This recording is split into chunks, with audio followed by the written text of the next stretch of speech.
Hello, and welcome to the Golden Hour podcast with your amazing host, Anna Gold.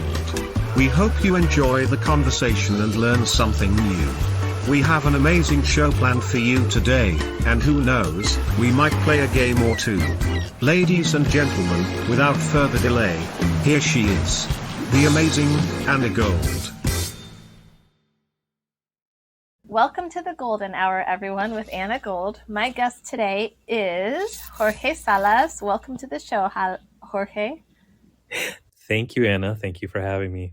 You're welcome. We are on Podbean, Apple, Google Play, and I'm searching for other hosts, I guess. But right now, it's free on Podbean, Apple, and Google Play. That's where you can find the Golden Hour, everybody.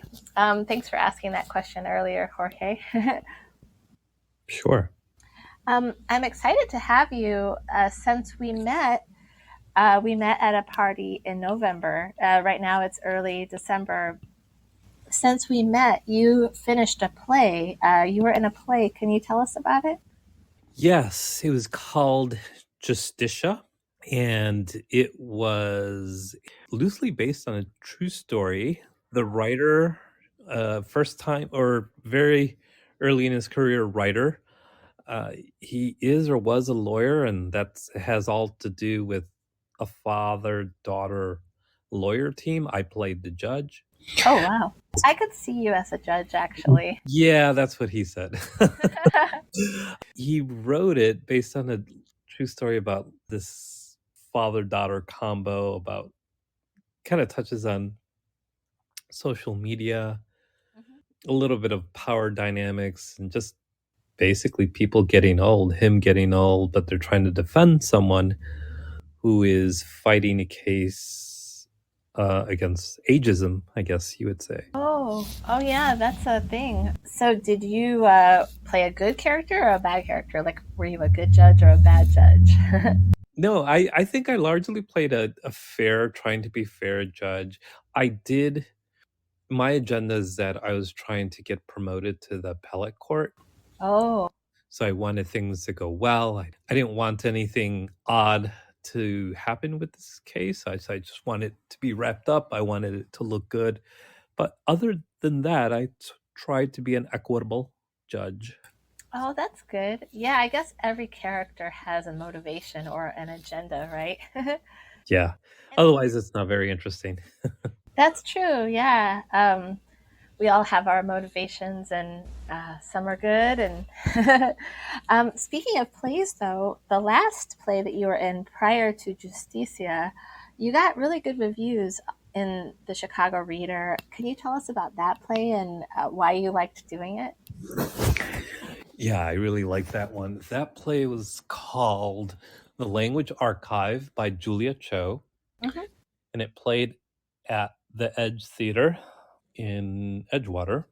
Very interesting. The first time I played 3 different characters with 3 different accents. Wow, that sounds challenging. It was challenging, and I thought it was going to be a pain, and it was challenging in that technical way because the dialects had to be different enough. 2 were very similar, 1 was very different from the others. So working on that technical aspect with a dialect and a voice coach.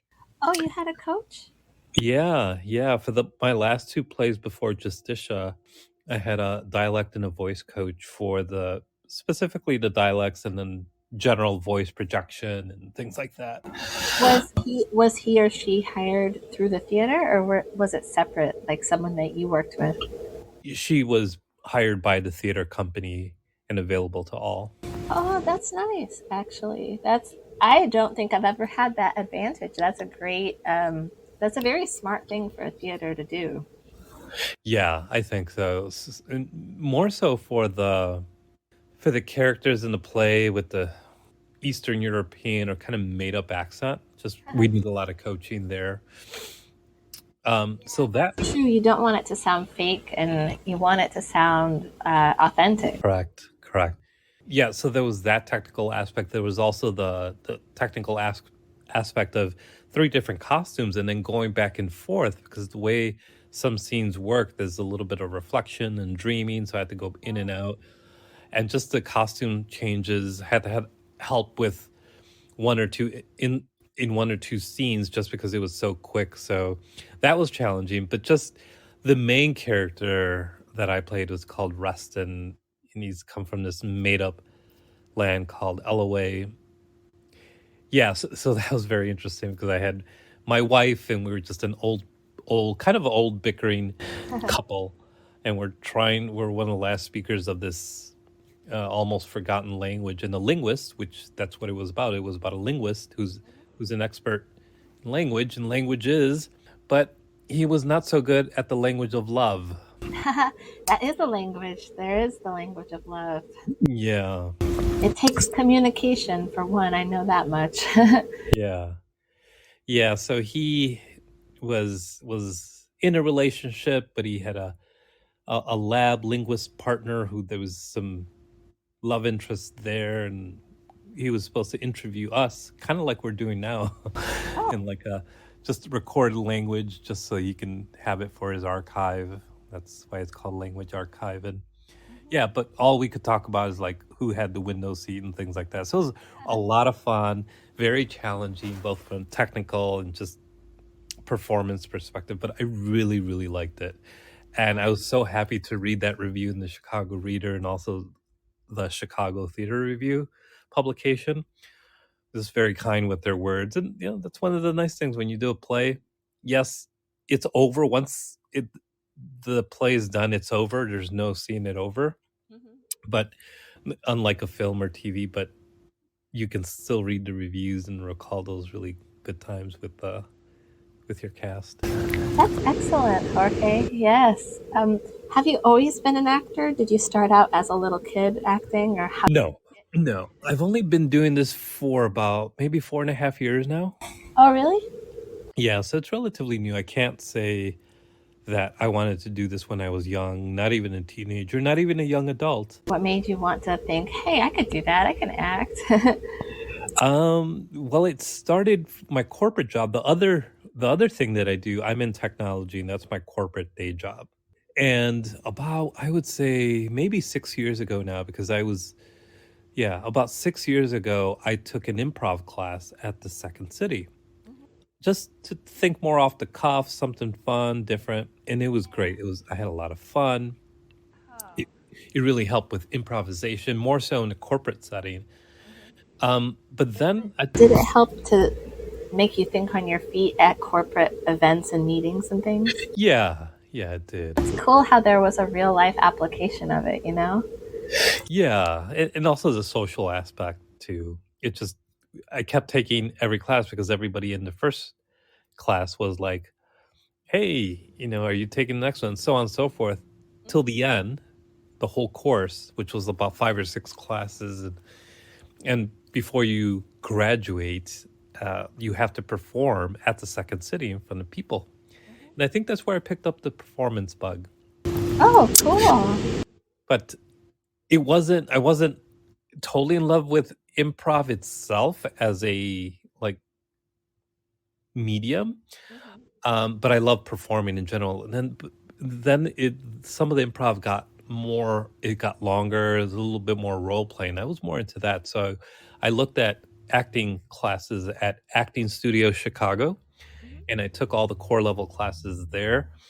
And How did you like the acting studio?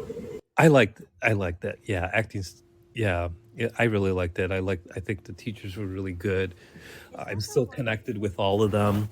And one teacher actually just recently recommended me for a role in A View from the Bridge. Yeah, so that was really cool. Yeah. Is that the one on Elston and... No. Oh, no, it's not over No. there. This is Acting Studio Chicago, the one in Near North on Hubbard. Oh, yes. Okay. It does often get confused with the one you're talking about by Ashland and Elston and Armitage. Mm-hmm. Okay, so you know the one that's kind of beneath the metro train over there. Yes. Yeah. Actually, speaking of which, I studied at the acting studio too. I should know where it is, but all the names are so similar that I'm glad you had a good time there, though. I'm glad that you had a profitable experience. And Did you say that one of your teachers recommended you for a role? Yeah, yeah, it was really nice and connected with all of them. Um, it was just totally random on social media. She's like, "Hey, would you be interested in?" Or maybe it was no, I don't think it was her reaching out to me. I think she just reached out to the theater company, Shattered Globe Theater, and then they reached out to me and they said, "Hey, so and so provided your name. Would you be interested? We have auditions at X time." Mhm. And I was like, "Oh, wow, cool." And then yes, and then I reached out to her and then thanked her. Oh, I didn't get the role, but it's just nice to see that your teachers are, you know, they recommended you. They're looking out for you. But most of all, that we stay connected, and that's a really nice thing. A lot of the teachers that is important, and it's nice to know they're thinking of you too. That's great. You must have made a great impression on them. there. I don't know about that. Maybe the role was just a good fit and stuff like that, and they were just looking for people. But whatever it was, I was thankful for the opportunity. Oh, don't be modest. Come on.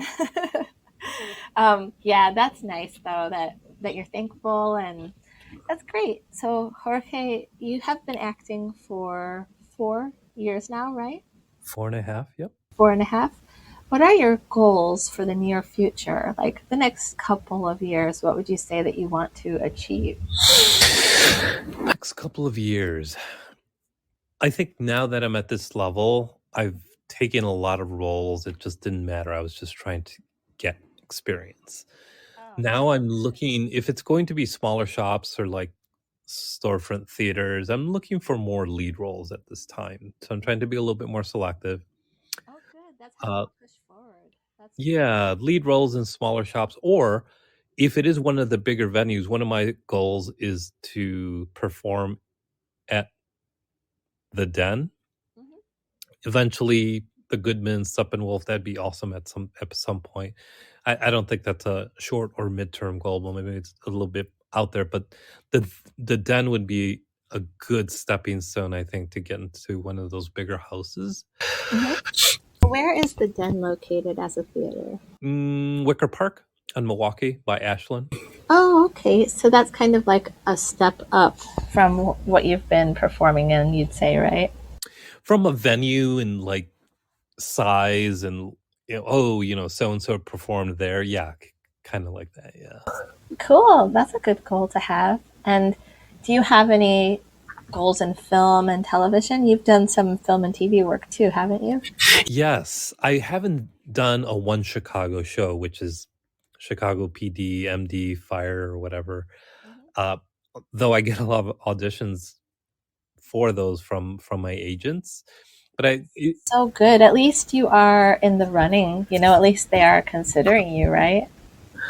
yeah, yeah, probably a lot of other people too. But it'd be nice to get that experience, even if it's a co-star or a guest star role, which is the smallest amount of lines. It'd be nice to get that experience on a big um yeah, network TV thing. Yeah, that's true. That would be a good experience. I can see you up there. I know that you can act because I did that audition with you. I remember how powerful you were with your acting, and I'd say I definitely go for it. Like I can see you on TV, and it's a game of numbers, I think, isn't it? Like you get so many times where they see you and finally they're like, "Okay. I trust you. I like you. You're in."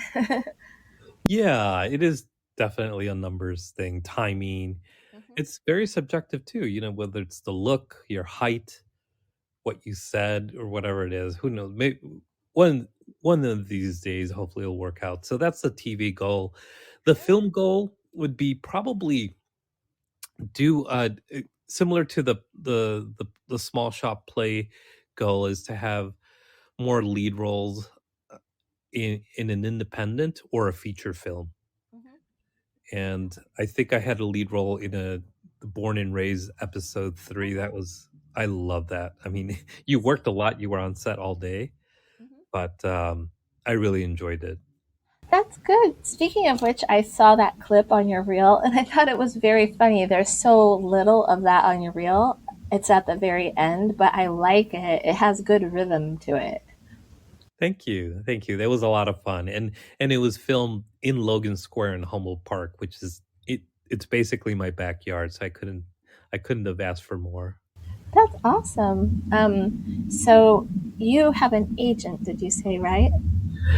I actually have, well, technically 3, but 2 that I largely work with, yes. Oh, that's good. How did you go about getting your agents and such? Well, after the first 2 years, I think it was in my second year of acting after taking my first gig, after finishing the courses, the core level courses at Acting Studio Chicago. And I got my first gig within a month. And then I just kept auditioning. I was like, oh, good, maybe I got lucky. I kept on auditioning. And after the second year or so, I started just hanging around other people and just taking more classes.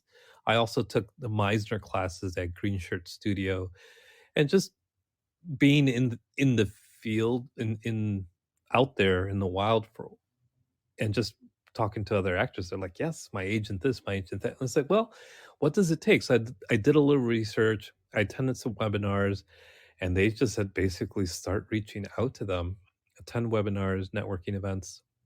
My first one, my first agent, I think I reached out, and then they got back to me like they said they would. They made me do a little self tape to audition, and they said, yeah, let's make it work. That's great. I'm glad that you did and that you're going places. That's super. Well, we are coming to soon, we'll be coming to the end of the podcast. But what I like to do at the end of each podcast is play trivia. And you are a big Billy Bob Thornton fan, are you not? Uh-oh. Yes. So, usually what I do is I ask about 5 questions to the guest, and then I send you a prize if you get enough right. So we're going to see about this. I'll try to make this as easy as possible. Uh-oh. I'm not good at trivia, so just a heads up. Oh, don't worry. It's okay. We'll have fun with this. And then, the listeners can learn something too. I honestly don't know anything about Billy Bob Thornton other than he was married to Angelina Jolie. That's all I can remember. Oh, But he was? I think Sorry, so. I didn't know that. Oh, that's funny. At one point in time, I think that they were together. I remember, um, I want to say seeing them on the red carpet and on TV. But anyway, here it goes. 5 questions. I'll make this multiple choice, okay? Okay. Cool. So, in which year was Billy Bob Thornton born? Was it 1955, 1956, or 1957? Wow. Is he that old? I didn't know that he was that old, honestly. He doesn't appear that old. Was it 56, 57, and what else? 1955, 1956, or 1957? I'm gonna say 57. Sorry. It's Uh-huh. 1955. August 4th, actually. Holy smokes. Yeah, that's He is old. yeah, older than I realized even. I don't know why. I thought maybe he was in his 50s, something like that. Yeah, that's what late 50s, maybe? Yes. I was thinking about that. So he's about 10 years older than we both thought. Oh, wow. Okay. How many times, second question is, how many times has Billy Bob Thornton been married? Is it 3, 6, or 1? 6. 6. Is that your answer? No. I was just laughing at that one. Yeah, I hope it's not the answer. I'm gonna say 1. Sorry, you actually kind of got it right by default at first when you said it. Oh my God. I know. That's I have not even been married once, so I can say that's like a huge surprise. But some people, Wow. yeah, I don't think I've ever heard of anyone married 6 times. Wow. I don't think I have either. I think the most that I have heard of would be 3, and people I know. But Yeah. hey, to each their own, you know. Yeah. I'll make this a true or false question. Has Billy Bob acted in the TV show American Dad? Yes or no? American Dad. I don't know the show American Dad. Oh, that's okay. I actually don't either, except for it's on this trivia.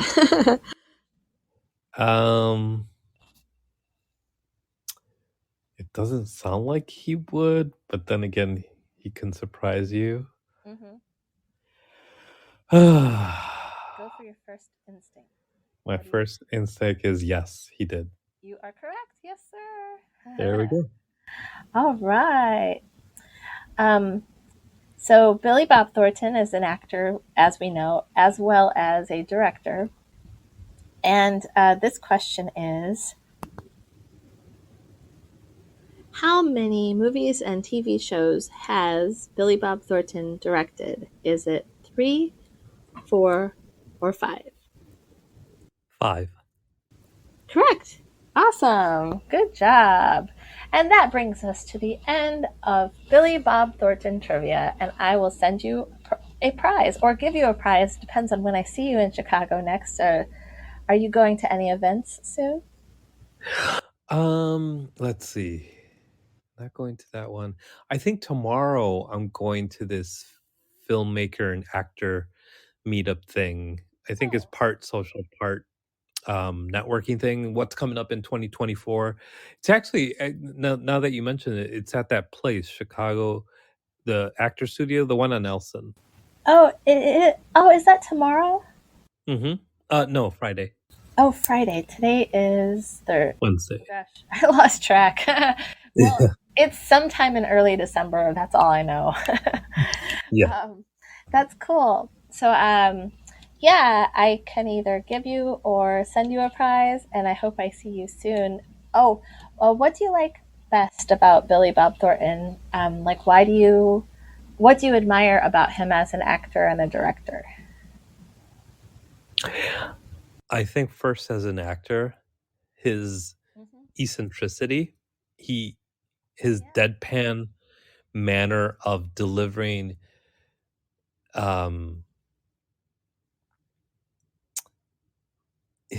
raunchy material, funny, raunchy, crazy material in a very like deadpan way. So I think his dark comedy, his sarcasm, like he does it so well. I appreciate it. It almost seems like it's flawless. It comes naturally to him. So I really like that about him.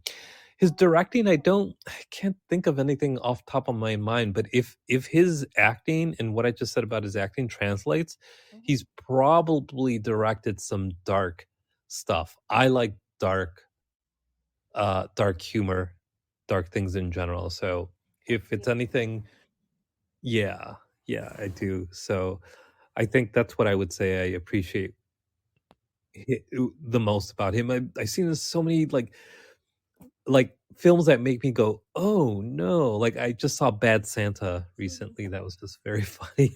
Oh, that's right. He was in that, wasn't he? Yeah, it's a quote unquote a holiday movie, but there's so much inappropriate stuff in there, and he delivers it.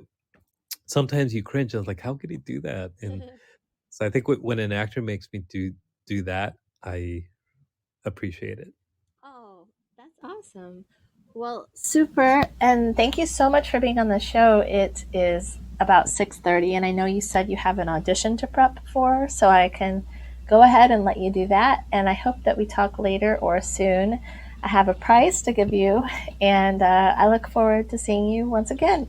Everybody, this is Jorge Salas, actor extraordinaire. Can you tell the listener how to get in touch with you should they want to hire you for a project?